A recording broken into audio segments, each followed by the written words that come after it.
እሺ አርሰናል አሸንፏል። እንኳን ደስ አላችሁ ለአርሰናል ደጋፊዎች። ሊድስን በሜዳው 4-0 ማሸነፍ በነገራችን ላይ ቀላል ነገር አይደለም።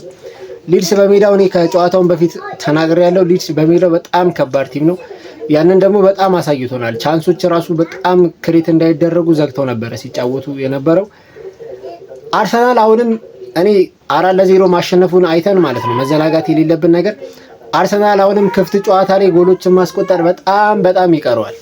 በጣም ማለት ነው። በቃ ከአራቱ ጎሎች 3ቱ የተቆጠሩት ከመስመር ነው የተነሱት፣ 2ቱ ደግሞ ከኮርና ተነስተው ነው። የመጀመሪያውም ጎል ራሱ ከኮርና ተነስቶ ድጋሚ ራይስ ለማዶኬ ሰጥቶት ምናምን ነው አሻምቶት ጎል የገባው ማለት ነው። ስለዚህ አርሰናል አሁንም በጣም በቃ ከመስመር ላይ ዲፔንድ እየሆነ ነው። እኔ ለምንድን ነው በመሃል ማጥቃት ያልቻለው በጣም ግራ ይገባኛል። አርቴታ ኢዚን አጠቃቀሙን በደንብ ማወቅ ያለበት ይመስለኛል። በጣም ትልቅ ተጫዋች እጃችን ላይ ይዘን ግን በጣም እያባከን ነው። የምር እኔ ኢዚ ሌላ ቲም ላይ ቢገባ ማለት ነው ምን አይነት ሙኒክ ቢገባ በቃ ዓለም ሁሉ የሚያደንቀው ተጫዋች ነው ኢዚ። አርሰናል ግን ምንም እየተጠቀመበት አይደለም። ምንም ማለት ነው ምንም። በቃ ማዶኬ አሪፍ ነበረ፣ ምንም አይልም። ማዶኬ ድሪብል ማድረግ መግባት ምናምን አይደለም ችግሩ። ከሄደ በኋላ ውሳኔዎቹ ናቸው በጣም ችግር ያለባቸው። ዛሬም አንድ አሲስት አድርጓል። በነገራችን ላይ በፕሪሚየር ሊጉ የመጀመሪያው አሲስቱ ነው። 50 ሚሊዮን ፈርሞ ምንም ጎልም አሲስትም የለውም ምናምን ሲባል ነበር። የመጀመሪያውን አሲስቱን አድርጓል። ሌላው ለአርሰናሉ ጥሩ ነገር ምንድነው?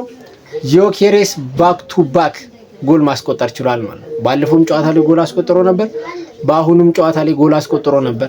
2 ጎል ማግባት ይችል ነበረ። የመጀመሪያው ሰከንድ ሃፍ ላይ የመጀመሪያው የሆነች የሰዓታት ኳስ አለች እንጂ 2 ጎል ማስቆጠር ይችል ነበር። አርሰናል ለማንኛውም ዋናው ቁም ነገሩ ምንድነው? ከሲቲ ጋር ያለን የነጥብ ልዩነት ወደ 7 ማስፋት ይችላል ማለት ነው። ይሄ ለአርሰናል በጣም ትልቅ ዜና ነው። ነገ ሲቲ የሚጫወተው ከቶተንሃም ነው። ቶተንሃም ለሲቲ ምን ያህል ከባድ ቲም እንደሆነ ባለፉት አመታት አይተናል። ስለዚህ ዘንድሮ ምን ያስመለክተን እናያለን። አሁን ግን 7 ነጥብ ልዩነታችንን ማስፋት ይችላል ማለት ነው። ስለዚህ አርሰናል ከሊድስ ጋር በነበረው ጨዋታ አንዳንድ ቁጥራዊ መረጃዎችን ለመናገር በጨዋታው ከፍተኛ ሬቲንግ ያገኘው ተጫዋች ማዶኬ ነው ማለት ነው። 8.1 ነው ያገኘው። ጥሩ ነበረ ሲጫወት የነበረው 60 ደቂቃ ቢሆንም የተጫወተው በዛ 60 ደቂቃ ውስጥ ጥሩ ነገር ለማሳየት ሞክሯል። የሳካ ባካፕ መሆን ይችላል በደንብ መሆን ይችላል። ሳካን ራሱ ዛሬ አሳርፎታል። በቃ ተቀይሮ ራሱ የገባው ማለት ነው ማርቲኔሊ ነው። ማርቲኔሊ ደግሞ እኔ እውነት ከጠበቅኩት በላይ ነው ገብቶ ሲጫወት የነበረው። በጣም ጥሩ ነበር። ትንሽ አንዳንድ የውሳኔ ችግሮች ነበሩበት፣ ግን በጣም ጥሩ ፐርፎርም ነው ያደረገው። በቃ ለጂዮኬሬስም ኳሱን አሲስት ያደረገው እሱ ነው።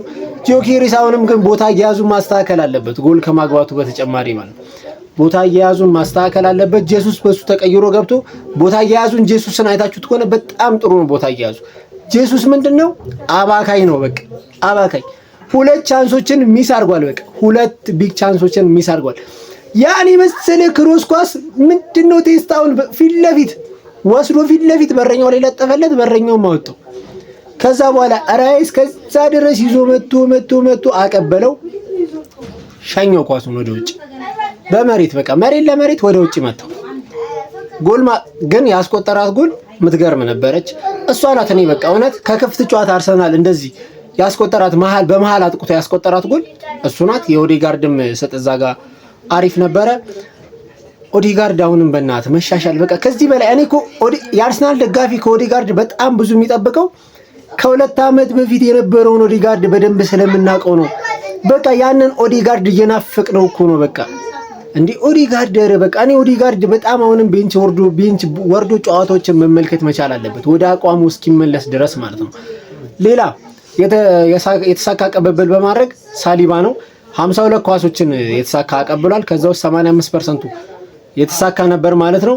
በተቃራኒ የግብ ክልል ውስጥ ኳስ በመንካት ጂዮኬሬስ ነው 5 ነው። በጣም ዝቅተኛ ነው በነገራችን ላይ በጣም አርሰናል እኔ ለሁሉም ቲም እንደዚህ እስከመቼ ነው የሚዘልቀው ነው።